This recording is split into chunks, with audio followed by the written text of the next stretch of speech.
Hello everyone and welcome to another Würth Elektronik webinar partnered with Digi-Key Electronics. My name is Markus Eberle and I will moderate this webinar today. I'm very pleased to welcome all of you. We have a lot of participation today in our webinar. So today's topic is coaxial connectors and how to connect with the PCB. I'm very happy to welcome our speaker, Thomas Robock, who is working at Würth Elektronik as technical trainer for electronic interconnect and electromechanic solutions. So he will hold today's webinar and also answer your questions. Before we start into the webinar, I would like to point out a few things. You are muted during the webinar. This means that you cannot ask us questions during live with the microphone, but nevertheless, you have the option always to write us in the chat and give us your question with the chat function. The presentation will be about 60 minutes long, and then after that we have scheduled also 10 minutes for Q&A. And if we can't answer all your questions within this time, we will answer them later on via email. And also, if you have any questions left after the webinar, just email us at webinarteam@we-online.com. So then also after the webinar, you will be lead to a feedback survey. Of course, we are very happy. And if you give us a little feedback. And also you will get the link after the webinar in the next few days from us to the presentation and also to the recording of this webinar. And you also have the option now to download the presentation. It should be ready in the webinar control panel. So now I will hand over to Thomas and wish you a happy and exciting webinar. Thank you very much, Markus. So, good afternoon, at least from my perspective, also to all of you, no matter what time it is at your place. And I try to share my presentation with you and hope it will work out. Looks good. Yeah, so perfect. Today's topic will be function and design of coaxial connectors with focusing on SMA connectors for a certain reason. It's the widest portfolio where we have the most possibilities in our portfolio, and it's the widest frequency range. So it's the biggest challenge to really make them work. But the basic principles we will look at are, of course, valid for all our coaxial systems that we are carrying in the portfolio. For the beginning, we will have a look at coaxial systems themselves. What is it? What parts are contained? How they're set up? What is quality points for coaxial connectors? Then we will have a little bit of a review on basic RF engineering to catch up the most important points. And finally, we will have overview on different PCB structures in use and setups. And we are done with this. When we are done with this theoretical part, we will have a closer look on the combination between connector and PCB, because this is the critical point where you change geometry and material and where you definitely will get losses by reflection. And we will try out to keep the losses as low as possible. So let's start into coaxial systems. And for the beginning, of course, I will also have to tell you a little bit of our portfolio. So the focus will be, of course, as said, our SMA connectors, but we do not only carry the SMA connectors, but we start with UMRF, what you know on the market as UFL, as a very tiny connector, up to the N-type connectors, quite bulky connectors known from GPS antennas, including all the cable assemblies necessary, also customized, and all the needed adapters to interconnect different systems. I just want to point out one special, because this is not very well known by everybody, and this is in our SMP portfolio. So I don't know if you are aware that in the SMP portfolio,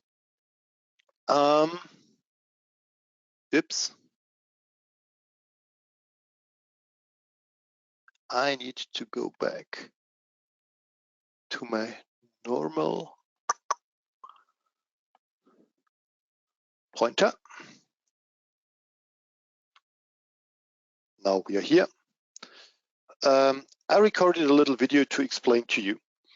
So you have here the possibility to do board-to-board RF connections with SMP. You can see there is this little bit of distance holders in two different lengths, and you have the SMP connectors, one in limited detent, one in smooth bore. Limited detent means it will snap in with a certain force. Smooth bore means it will just slide in. So this gives you the opportunity to create a real board-to-board connection where the distance holders for the signal that carry the signals will be stuck on one side, so you can still unmount the board-to-board connection without losing any of the parts, as you will see in a moment. So just an option that is not known by everybody, so that's why I'm highlighting it.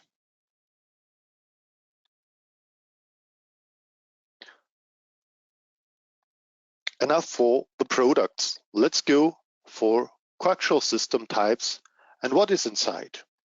So we have here typically, of course, plug and jack as complementary parts of the coupling system. We have PCB connectors in different soldering styles from THT to SMT to THR. We have different cable connector styles, adapters, and we have panel connectors, not only for soldering to a wire, but also for the use in microwave boxes according how the back shape design is realized. So in this case, of course, it can be very helpful and make your life easier.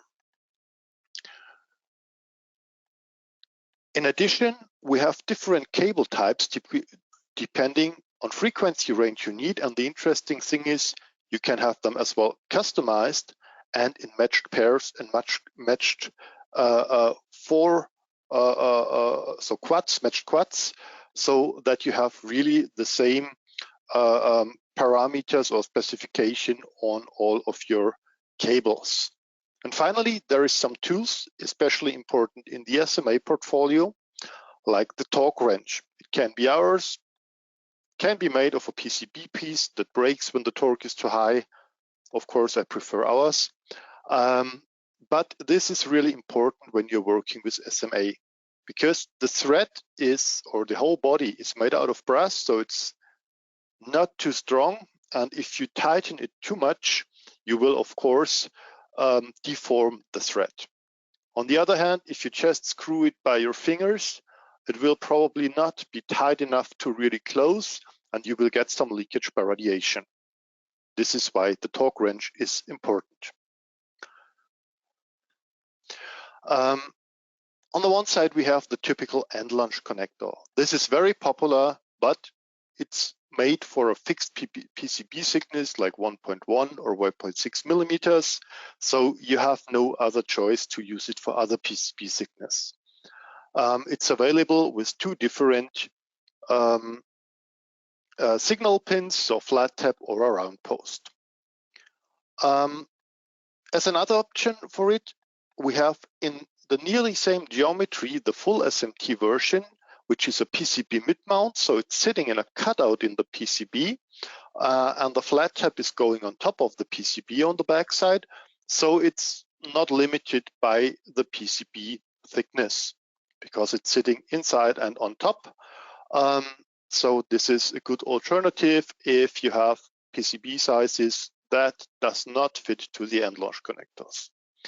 As a vertical version, of course, there is also a full SMT that we will have a look on, but unfortunately, I mean, it's good for the pick and place process, but from mechanical force and retention on the PCB, it's of course not as strong as a through-hole version.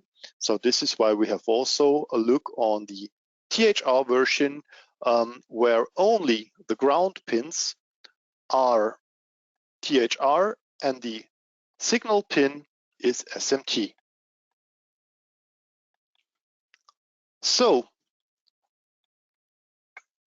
let's go for the next one. So the mechanics of coaxial systems.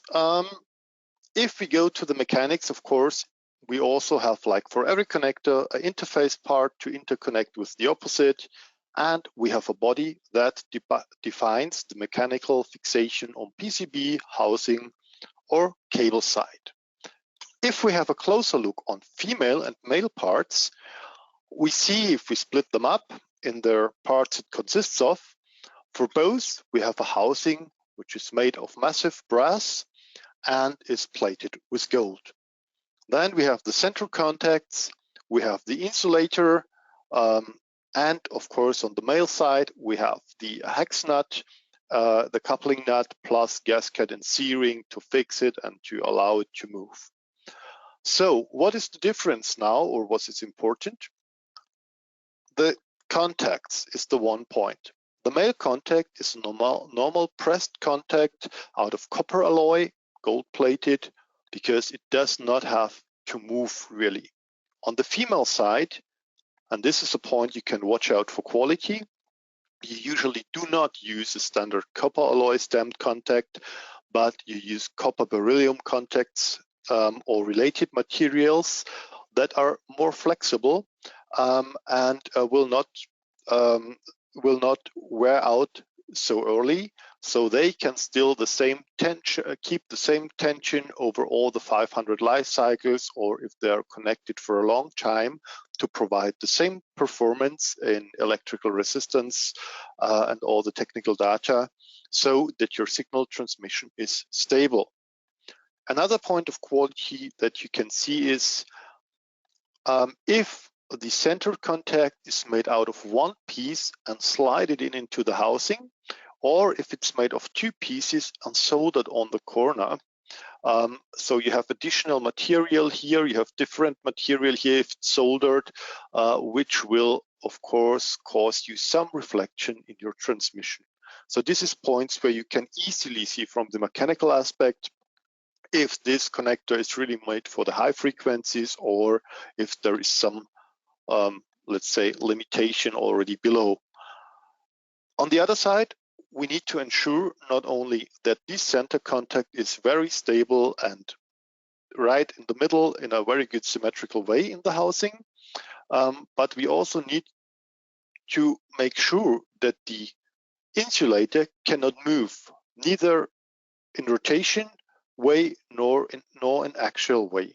And this is realized with different structures we are using, and this is also something you can experience by yourself if you check out really easy, cheap SMA connectors to let's say known brands, that sometimes if you unplug, you feel a little bit of a movement in there where the electric material starts to slip, to slide. And this is of course something we want to avoid, because if this slides, we have an air gap somewhere. So we again have the problem of changing materials and getting reflection. So how to do that? We try to use structures like here, like shoulders or like barbs that are pretty big, I would say. So in this case, it's for the lower frequencies because the structures are quite big. And if you go to the high frequencies, we use smaller structures like the straight nulls and the crossed nulls that are really fine cutted or milled structures in the surface of the contact that make sure that the insulator cannot rotate. On the other side, we need to make sure that it stays in place also on the actual way, and this is done by using swagging options, bending options here in the back to ensure that it cannot slip out. The easiest way is this kind of dimples, of course. This is just bending in the metal, but of course it's not the finest structure you can get. If you want to really get to small, fine structures, you can use, for example, the internal barbs that are directly milled into the housing, but this is of course a lot of effort in the milling process and so costful and only used more for the high performance connectors. On the other side, we have already heard when we go to the contact side that we have blunt post and flat tap contacts on the SMA connectors, not only on the end launch connectors, but also on other types of SMA connectors. And we have a solder cup, so for soldering the wire, but I don't think we need to talk about it as this is well known from different parts like D-sub connectors and stuff like that. So let's go to the blunt post and flat tap. What's the difference and what's the benefit of which? The blunt post is a quite big and strong signal contact at the back of the connector, and it's of course mechanical stable. It's good usable in lower frequency areas or in PCB stacks, for example, 2-layer stacks that are having a quite wide transmission line, so where you have space, and it's quite good to solder. The flat tap on the other side is good for PCB stacks like a 4-layer coplanar waveguide where you have quite small transition lines, so the flat tap will not bring a lot of additional capacitive problems, and it's easy to design there, but the mechanical capability is of course limited. So if you slide this kind of connector on the PCB, you might take care not to hit the corner with the flat tap contact because it's bent easily. And also, if you solder it, take care not to use a lot of solder paste because this will bring you additional parasitics on the capacitive side, which, let's say, negotiate or which limit then the positive impact of having this really small tap on your transmission line. And what can I do if I have the problem that I need a different PCB thickness than the 1.1 and 1.6 that is possible with the end launch connectors? You could go either to the SMT solution I showed you in the very beginning, or you could go, if you need more mechanical stability, to this kind of connector you see on the right side, because here you have the interface like on the end launch connector with a flat tap coming out here, but you have these claws, I would say ground claws, ground posts in THR that are strong on the PCB side from the mechanical aspect. Of course, we carry the SMA in standard and reverse polarity, which is easily explained. The standard type you have for the female body, the outer thread, and inside, of course, the female center contact. And if it's reverse polarity, you have the same outside housing from the female body with the outer thread, but you have the male pin inside. Of course, for the male connector, it's the same basically. So the male housing contains the hex nut and the male pin for the standard version, and for the reverse polarity you have the male housing and the female contact inside.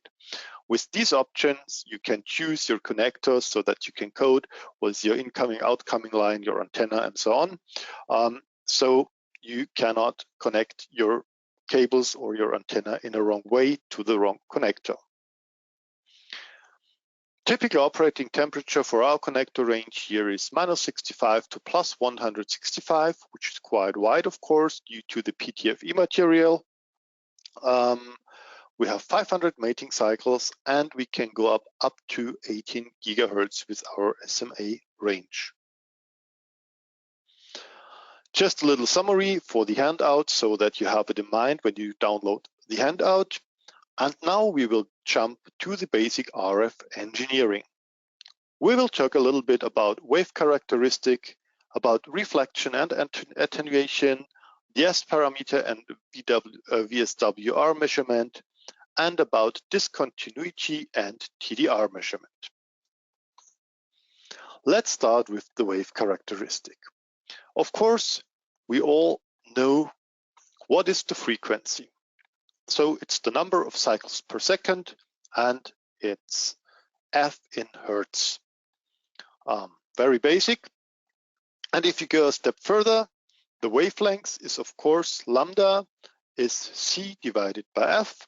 So means the higher my frequency gets, the shorter the wavelength will be. So at 1 gigahertz in air, of course, we have 30 centimeter, 2 gigahertz, 15 centimeter, 4 gigahertz, 7.5 centimeter.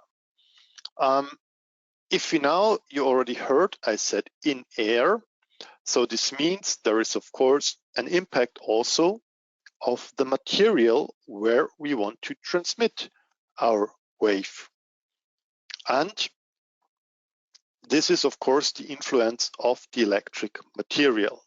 So air has an epsilon r, so the relative permittivity of 1. If I now go to a different material, we will see the impact of the epsilon r, because if I say lambda is velocity of propagation divided by frequency, and I look at the velocity of propagation is c divided by square root of epsilon r multiplied by mu r, I have here my material constant inside.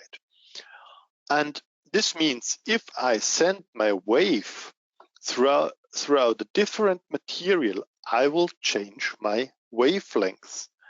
And this is really crazy in a first thought, but this is explaining why we really have issues when we change the material. So if we go from a PTFE material in the cable to the PCB with FR4 material that has a different epsilon r, because then we will stretch or bend our wavelengths.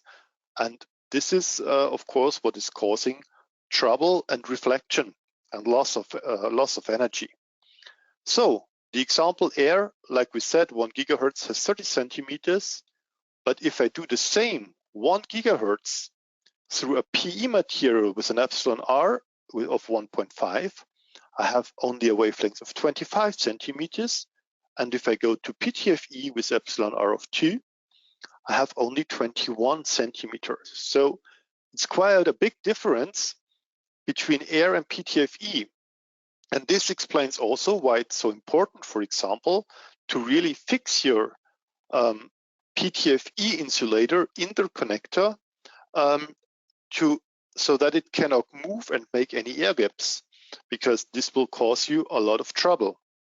So this is really a point to look at in the quality of the connector. Then we need to know about the wave impedance. So this is the initial impedance of, or the intrinsic impedance of the traveling wave that is only affected by the environmental parameters mu r and epsilon r. So relative permeability and relative permittivity, so for magnetic and electric field. And typically the impedance of the traveling wave, or the wave impedance, is 50 ohm. What we now need to do when we want to transmit this wave, we have to match our line impedance to the impedance of the traveling wave. So we have this 50 ohm wave from the source going to the 50 ohm load, and we have to take care to create our transmission line in a way that we perfectly, or as perfect as possible, match to our wave impedance by choosing the right material and choosing the right geometry. Geometry, why does it have influence? We can see very well here in this example of the coaxial connector or a coaxial cable. It's the same here basically. So we can see that the characteristic impedance is 138 ohm divided by square root of epsilon r. So we have here the material parameter inside, multiplied by the logarithm of capital D divided by small d, which is the capital D is the inner diameter of the outer housing, so the outer limit of the dielectric material, and the small d is the outer diameter of the inner pin. So this defines the thickness of the dielectric material. So this is why the geometry also has to be taken into consideration with our transmission line. Now, what will happen when we transmit a signal? In an ideal world, we would have a perfect match between source, transmission line, and load. Everything perfectly, impedance of 50 ohm. In reality, it will never happen. So we have a source, we will have mismatches on our transmission line and also in between the transmission line and the load at the end. Each mismatch will create us losses by reflection, and so we have to find out what kind of losses we have and how we can deal with it, where they are located, and what can we do better at this spot. The losses we will have are, on the one side, absorption in the dielectric, because there the electric and magnetic field are traveling and are pulsing, and there will be, of course, some kind of resistance where we'll lose energy. We will have heat loss, so the Joule effect in the conductor, like always when we transmit any signal in any copper wire.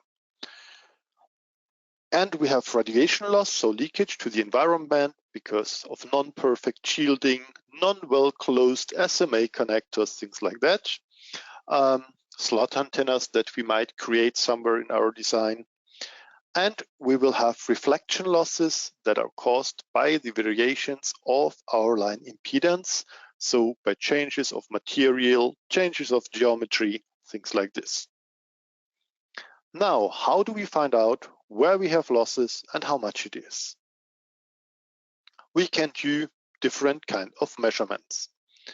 At first, to measure our throughput, we can do a measurement of a S21. So we send our signal through our transmission line and see what will be, let's say, left at the end. So we will see how much energy, how much signal we lost overall.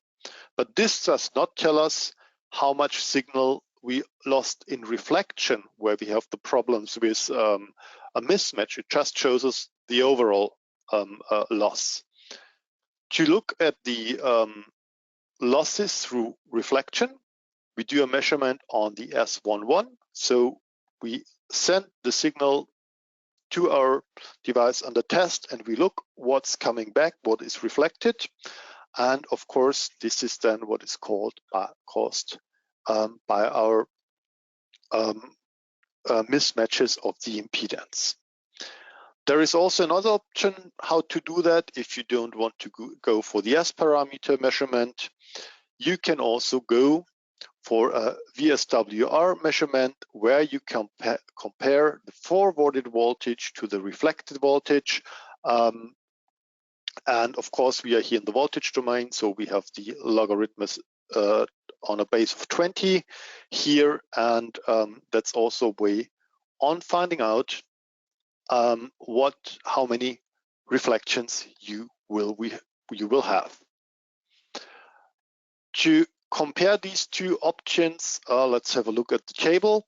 So if we are talking about the VSWR, the best value you can have is 1. So if you have 1, you have a perfect match and you have no loss.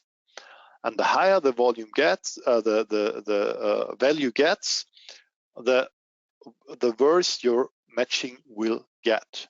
So up to a point of 1.4, we talk roughly about a matched system, and if it's getting higher, we are poorly matched or not matched at all. For the return loss, it's exactly the opposite. The best value for the return loss you can have is infinite, and then, of course, the lower the value gets, then the poorer your matching will be. Up to a value of around 15.6 dB, we talk about a matched system, and if the the value gets lower, then we get to the poorly and not matched areas. Just as an example, if we have a loss of, or a return loss of 15 dB, we talk about having 97% of signal and 3% of reflection. If we have 10 dB, we are 90% insertion and 10% reflection. If you are down to 6 dB, we have only 75% of insertion and 25% of reflection, which is really huge. So it's really considered to be above the 15 dB, definitely. What you do now, if we have recognized that we have losses by reflection, where do they come from and how to identify? So they come, of course, like said, by the impedance variation on the RF path.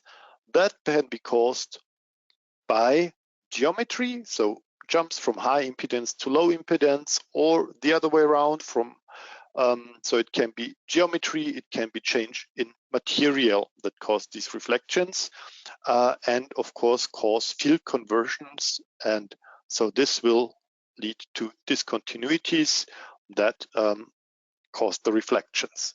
We can identify where this reflection happens on our board by doing time domain reflectometry measurement, so TDR measurement. And how does it work? We send a defined pulse from the source on our device under test, and we measure on the reflection as well the amplitude, but also the time where the reflections, how long it takes. And we get a diagram, impedance over time, which is looking like that. And this is, for example, a typical example for a connector on a PCB board. So you come in with your signal, you have to change in the geometry and in the material, and then when it goes out of the connector, the signal swings in around the 50 ohm and becomes stable. Of course, we can not only talk about the time here, but it can be recalculated also to the length, so that you can find out where the hotspot or the problem on the PCB side is. So the wave, let's sum up. The wave impedance depends on the E and H field, so depending on mu r, epsilon r, and is typically 50 ohm. We can measure with S parameter the reflection and the throughput, so we can identify our overall losses and our losses caused by reflection. And we can also identify where our reflection happens on our PCB design by measuring with TDR and identify where the critical places are to rework. Then let's have a closer look on the PCB structures. What are typical layer setups in use? So of course not all, but typical ones. What types of planar transmission lines are in use, and what can I do to make it easier or to optimize my layout? First is typical use is a two-layer system with 1.6 PCB in FR4. They typically have no separate ground plane elsewhere. And on the other side, what we find is typical four-layer setups with 1.55 height and FR4 material that allow to have a separate ground plane for the RF layer. And of course, that makes my life a little bit easier. What needs to be taken in consideration is, on the one side, that if you have a layer stack of a PCB with all the different layers laminated to each other, you have a pre-preg. And this means that your copper layer do not all go 100% to the edge of the PCB, but there is 1 or 2/10 of FR4 material in between, which needs to be known, because otherwise you will create a great slot antenna. Of course, there's different options like metallized edges of the PCB that cost money. For many cases, you don't need that, but you can also close your gap antenna in a different way, which we'll see in the simulations afterwards. The second point to take care of is PCBs are made of course, woven glass fabric and resin. And this combination of glass and resin is not the same for each manufacturer. The same like the fabrication environment is not the same for each manufacturer.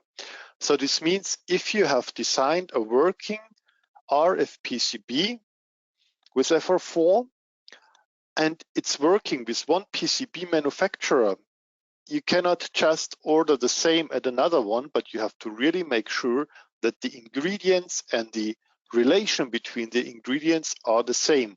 Otherwise, you can really have an issue not to reach the same performance in RF transmission on this batch of PCBs then.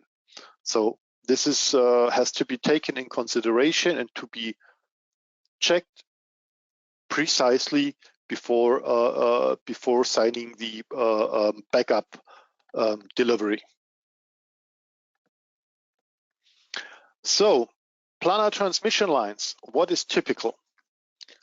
On the one side, strip lines, which consist of a ground plane on top and a ground plane on bottom, and in between the transmission line is embedded in the PCB, which is very good for the radiation or to avoid radiation, of course, but it's a little bit complicated if you want to add additional components like capacitors and so on your PCB track, because for each component you have to make a wire to go to one of the top layers or bottom layers, implement your part, go back with a via to the transmission line, and each of the vias, of course, will cause some impact, will cause some reflection and some mismatch.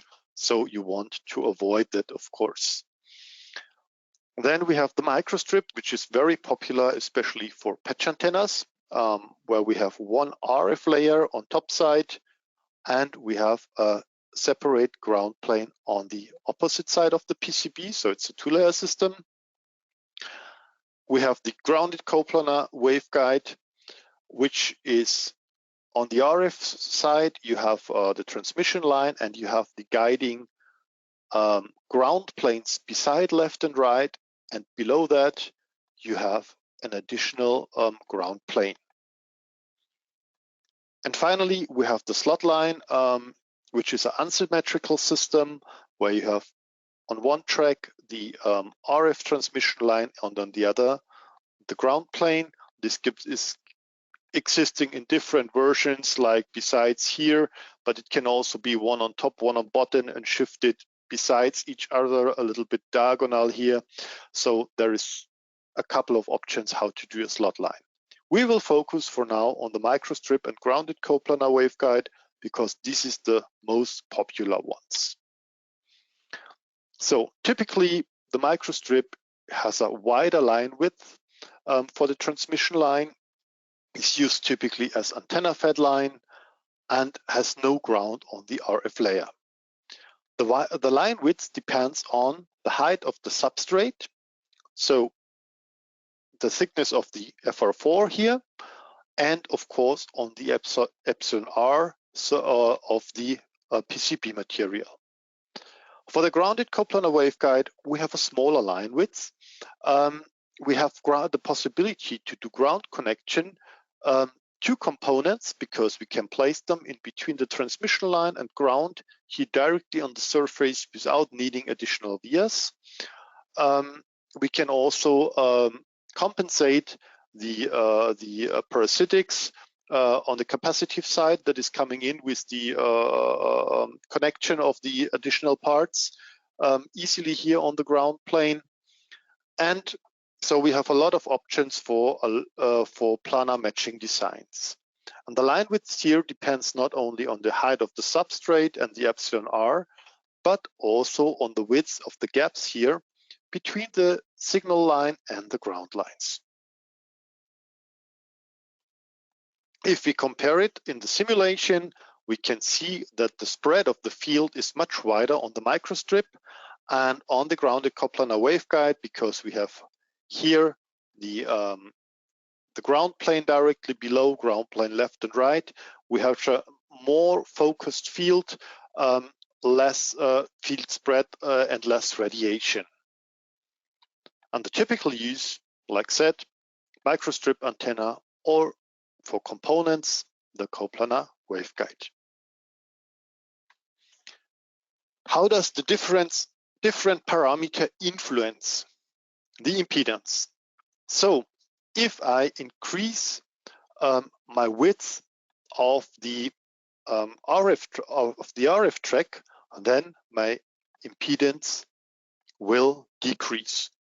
If I choose a material with a higher epsilon r, my impedance will decrease. If I increase my gap in between the transmission line and the ground planes on top in the grounded coplanar waveguide, my impedance will increase. And if I increase my substrate height, also my impedance will increase. Always given, of course, that the other parameter stays stable, because they influence each other. So if you change all, everything will change, of course. Yeah.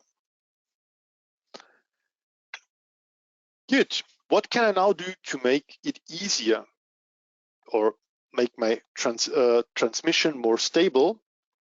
I can, on the one side, decide not to use solder resist on my transmission line and the ground planes beside in the coplanar waveguide, for example. Why? Because it adds additional dielectric. So the solder resist has a different epsilon r than the FR4 material has. So we will have field conversions in this point, and we have mismatches. And the other thing is that the solder resist is never really even. On one place, it's a little bit thicker, on the other thinner. And if you look on this on a microscope, it's like really like a wave area. And this is, of course, not a structure that is ideal for a perfect transmission. So if it's possible, you can leave it away. I know it's not possible for every application. It depends on where it's in use, how the environmental parameters are, and so on, but it can be helpful to know. The other thing is you can use a wire fence. If you're in a coplanar waveguide, what does it do? So if you look, we have our coplanar waveguide with the RF transmission line, the ground planes left and right and below, which was already pretty good before. And if we now use the wire fence, we will concentrate our field spread even more. We concentrate our field more on the transmission line area, so we have less losses and reduced coupling by stabilizing our ground planes, because this is like a ground cage surrounding our signal, which is very helpful. So a thumb rule would be the distance between the different vias in the via fence would be something like 4 times the gap width between transmission line and the ground planes here, or about 1/10 to 1/20 of the wavelengths you want to transfer.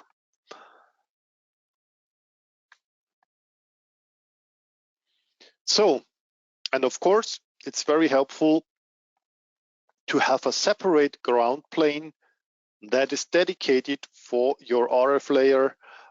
So you can use this kind of tools like a via fence to reduce loss. Then it's of course helpful not to set vias inside trays in the transmission line, because of course this will create mismatch as it's not even anymore. So you have geometrical changes, which is not good. And so this is the basic rules where you should focus on to allow a good signal transmission.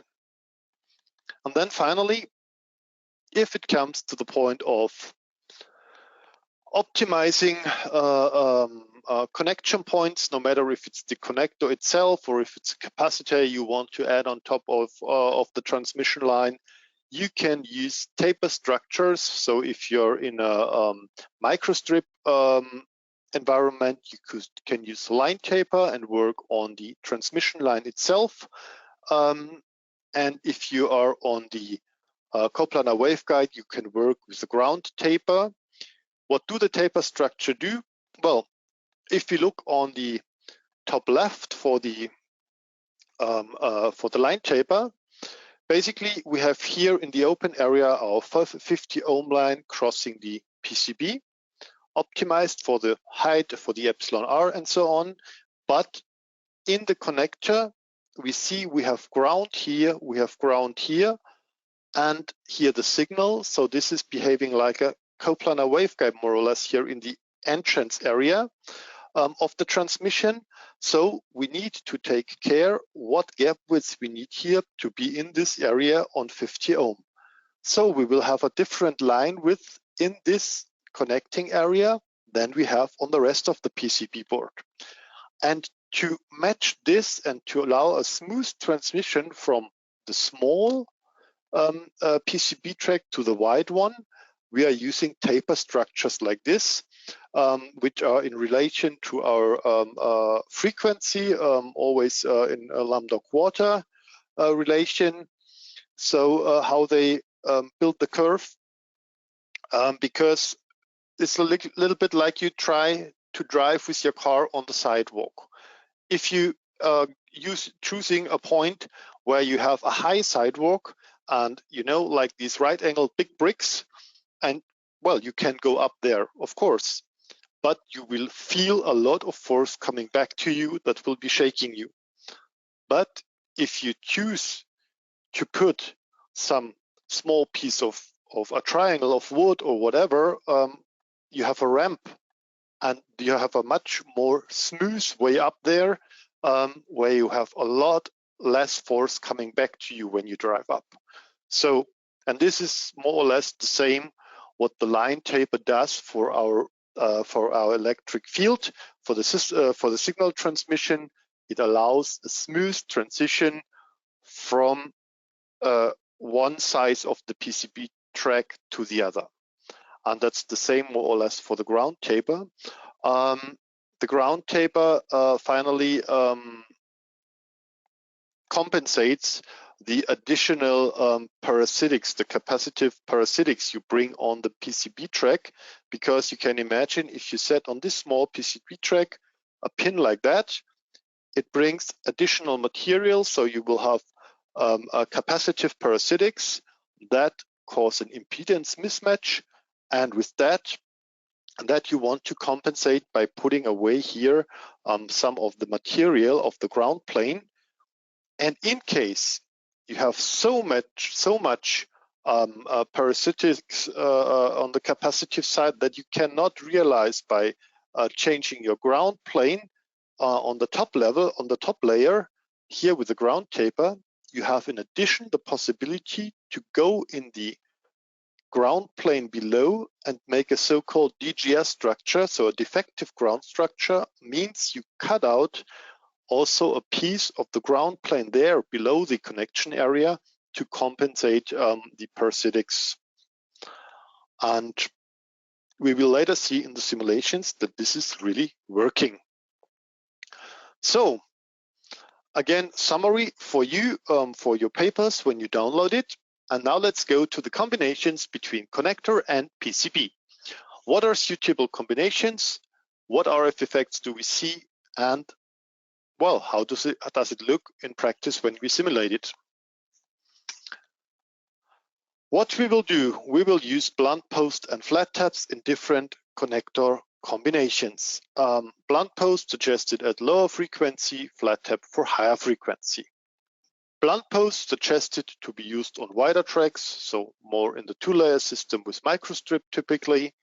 Flat tap used on smaller tracks, so would be typically a four-layer system with a coplanar waveguide.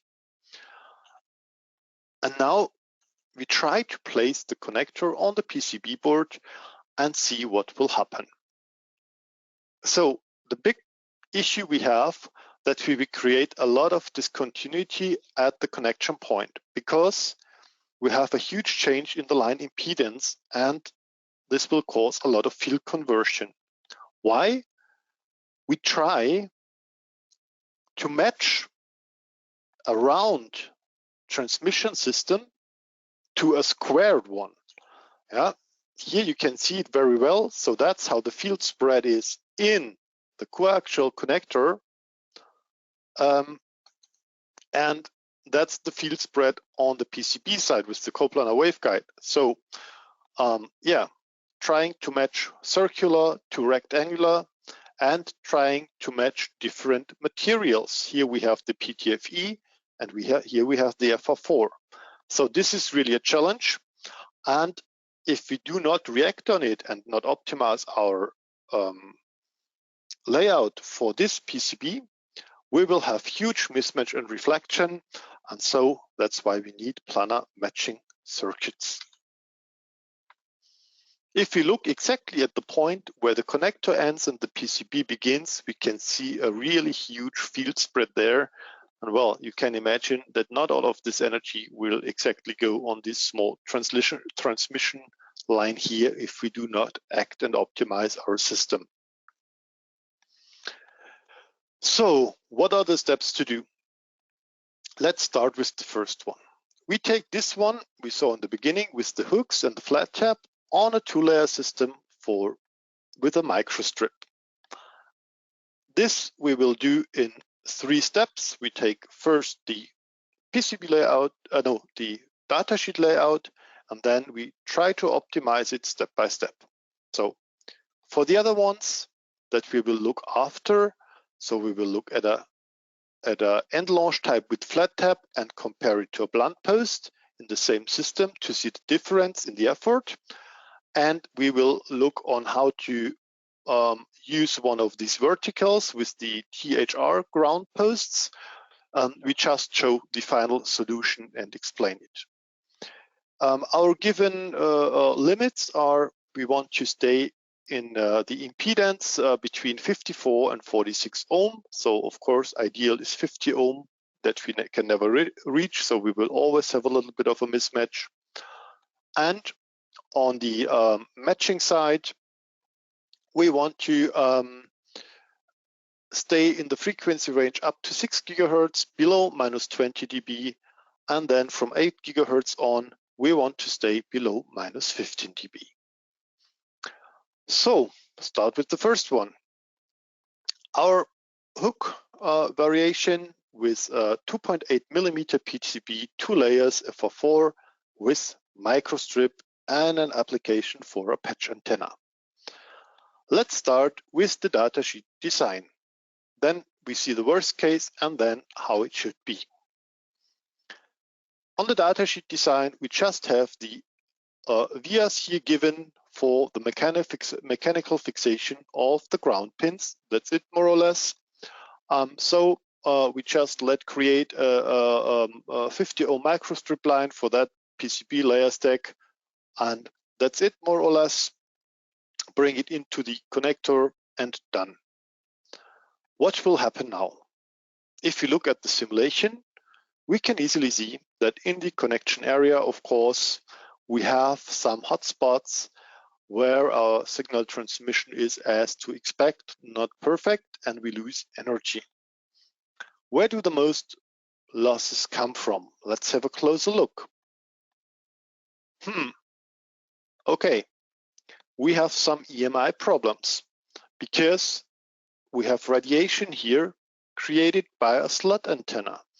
Here, this is our prepregs because this connector is just set on the PCB, but because of this 1 or 2 tenths of FR4 on the prepreg, there is like an air gap, and we have a slot antenna. So that's an issue we have to solve. And the other thing is that we do not really have a complete ground connection.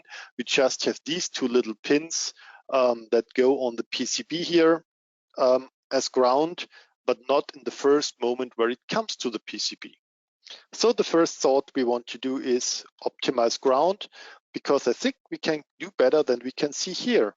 So we have here in the first step an impedance mismatch, which is still on the okay side, but it takes very long until it stabilizes.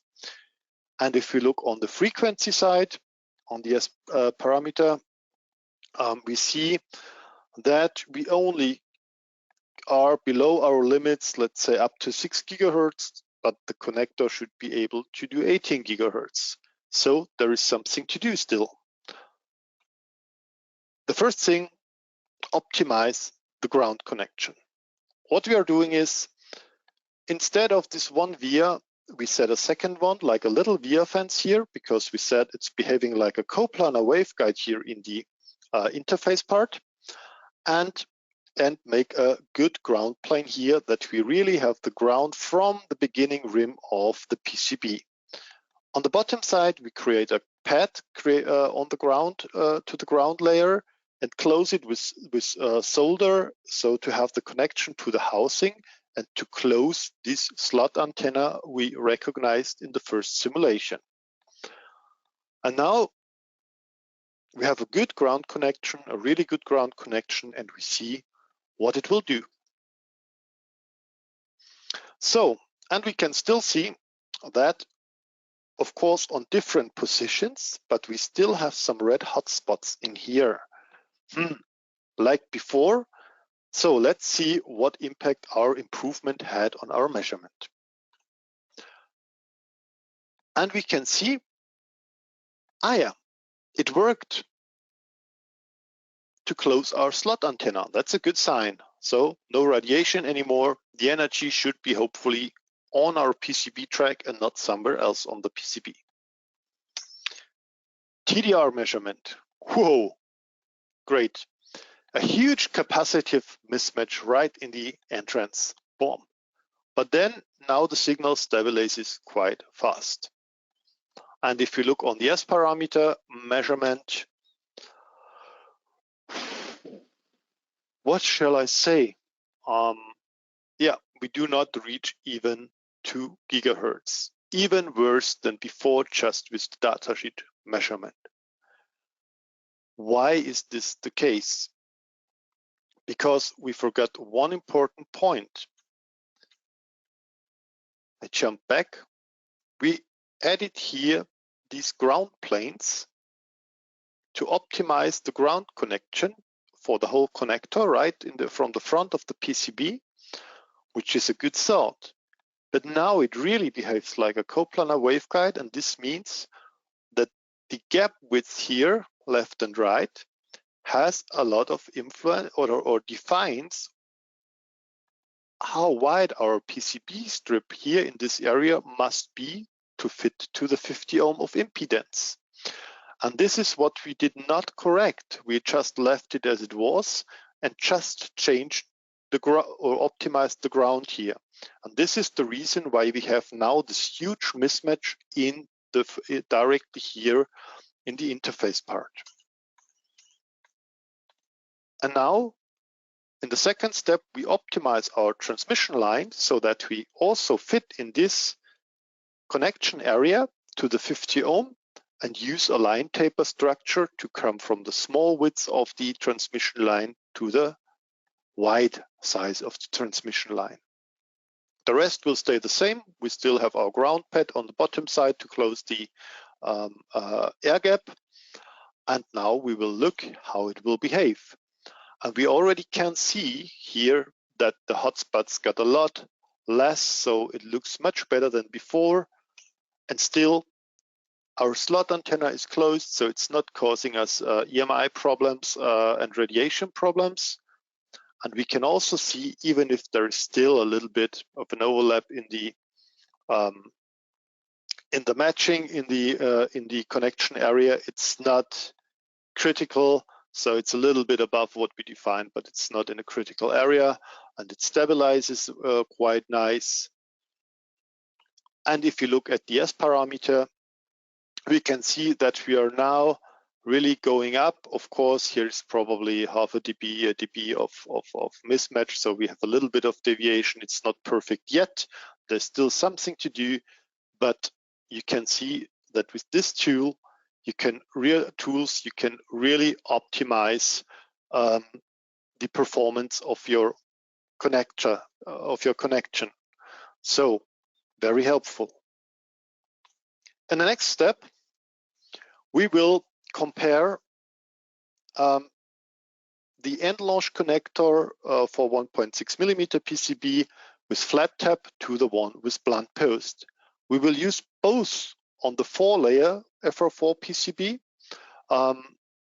Even if this one is suggested, the blunt post is suggested normally for the 2-layer, but as we want to see the difference in design effect, we use the same basic system to bring both connectors on, because they're identical besides the pin, and then we can easily see what's the difference in performance and the difference in effort doing the design for it.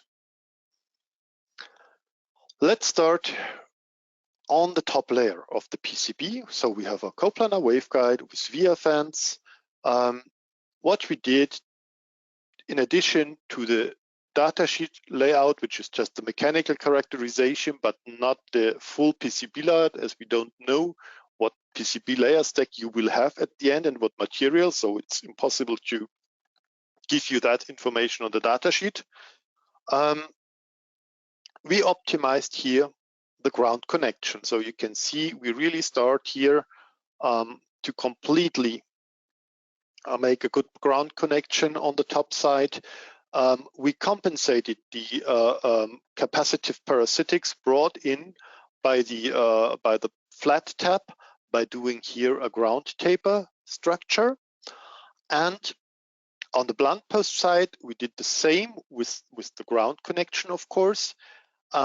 We did also here a ground taper structure as big as possible to compensate the capacitive parasitics.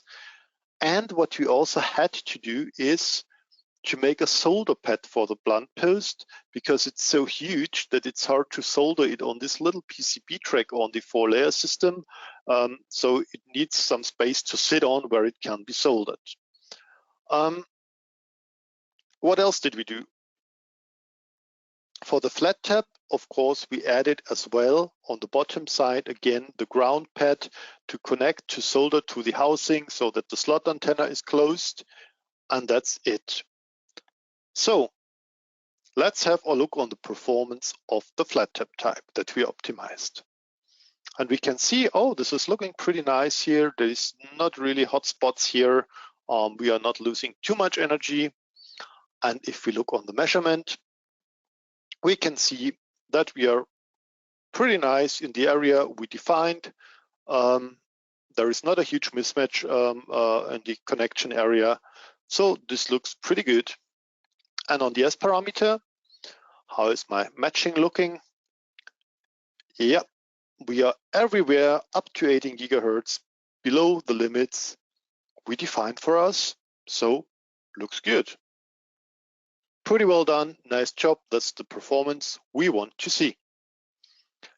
Now let's have a look on the blunt post.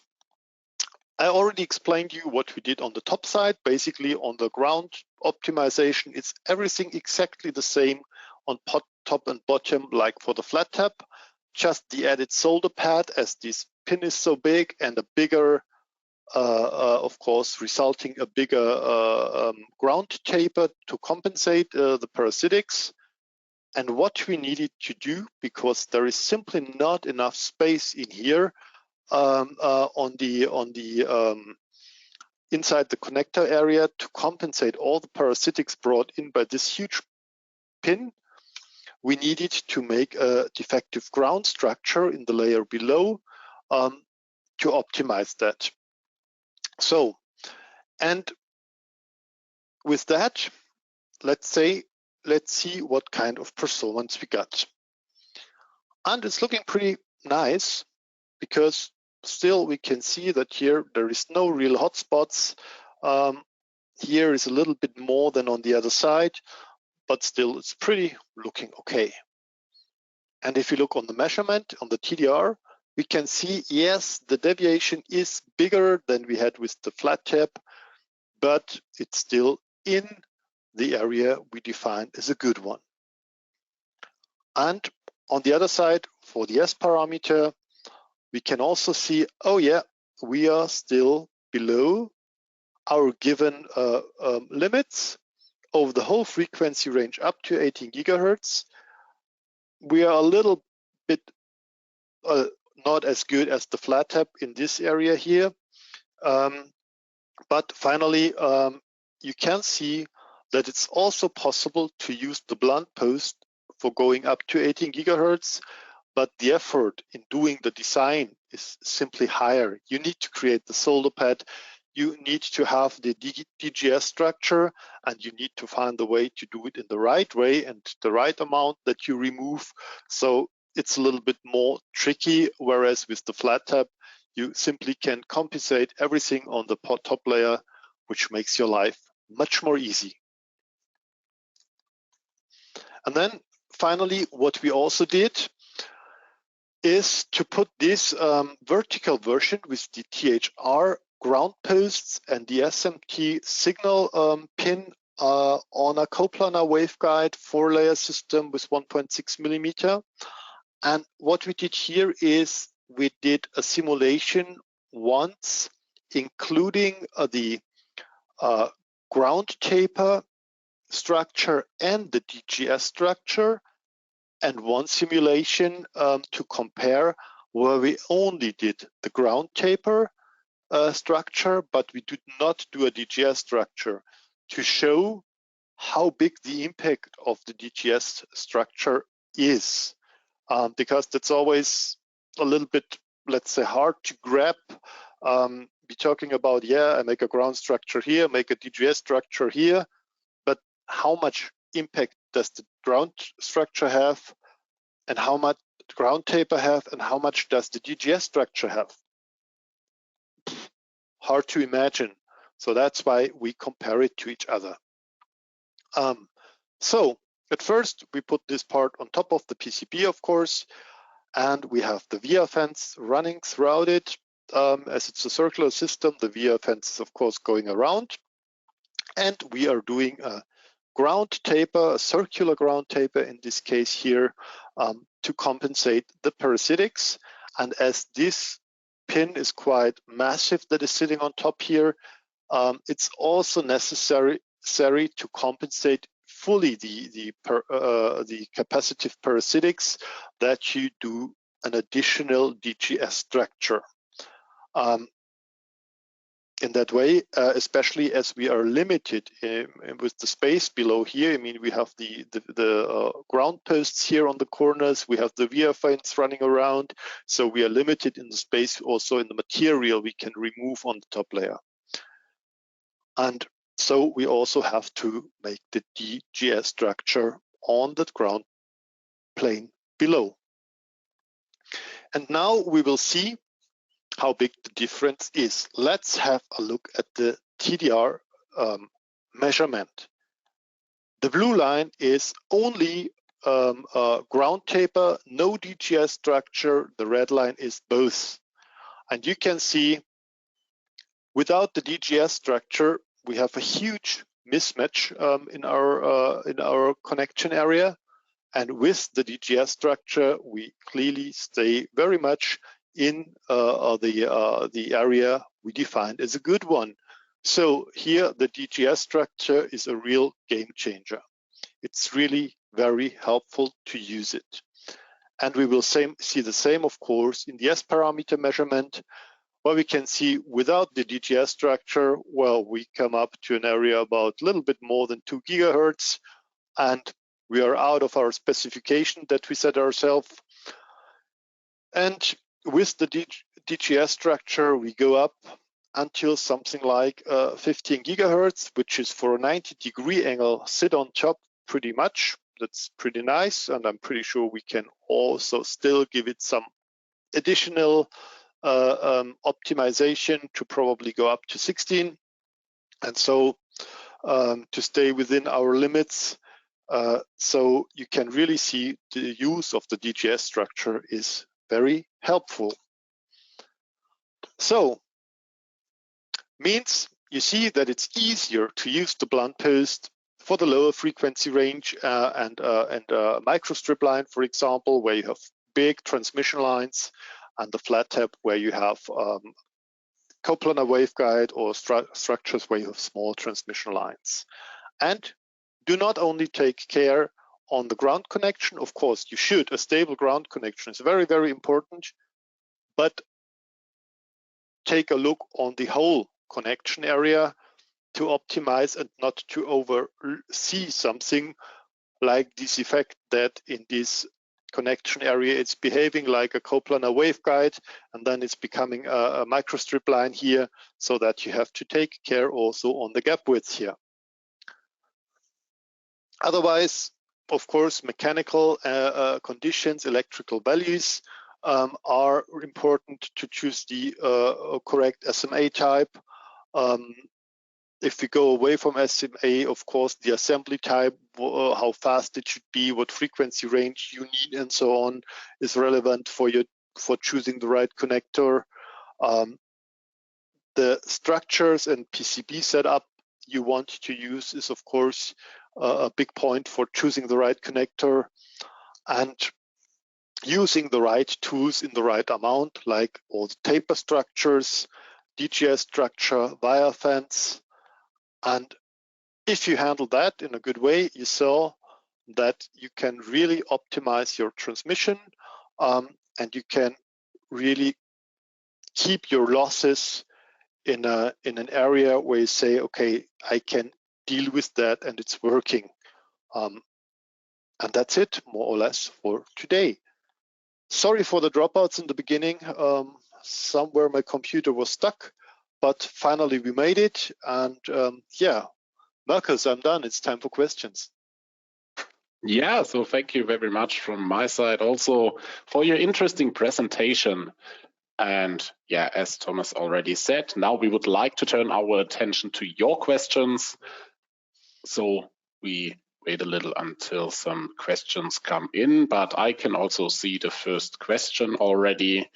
Thomas, what are the most important selection criteria for high frequency connectors? Well, basically, that's going back to what I said at the very end of the presentation.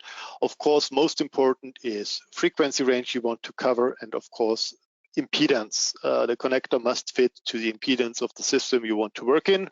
And then, of course, we are coming to the point where we are talking about layer stacks, PCB thickness, and so on, which will give you some limitation as end launch connectors will not work for everything. So that's why we have a couple of options to use for different PCB sizes. And finally, it's about how you want to assemble. Are you able to screw, of course, mechanically and electrically the hex nuts and the locking of the SMA is very good and stable, but sometimes you want also to be fast, and then it's probably better to go for SMP or MMCX, or you need to be very, very small, like for Bluetooth modules and stuff like that. So you better go for UMRF, which is pretty standard there. So that's mainly the characteristics. Perfect. So thank you very much, Thomas. Yeah, then let's go on with the next question. Is there any application node specific for UMRF?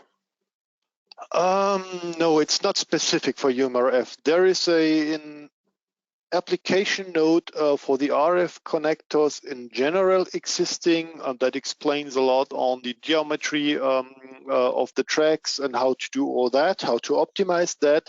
but there is not one that is specified only on UMRF. But if you have a need or questions on the use of UMRF, how to do, you can also, of course, contact us, and we will try to help you out, or at least to point out where to put a look at and where we can help you. Okay. So yeah, I can also, in the meantime, share the link to our app notes on our homepage. But yeah, then let's go on with the next question. What is the status of the use of PTFE? Yeah, that's a very nice one.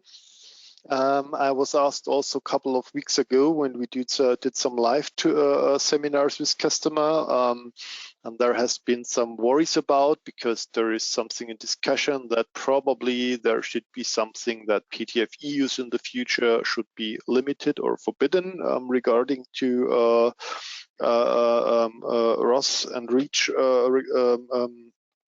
restrictions. So it's not decided yet. That's the point. Finally, I think it will turn out into something related, probably like the lead in the brass, which is an exception that is ongoing.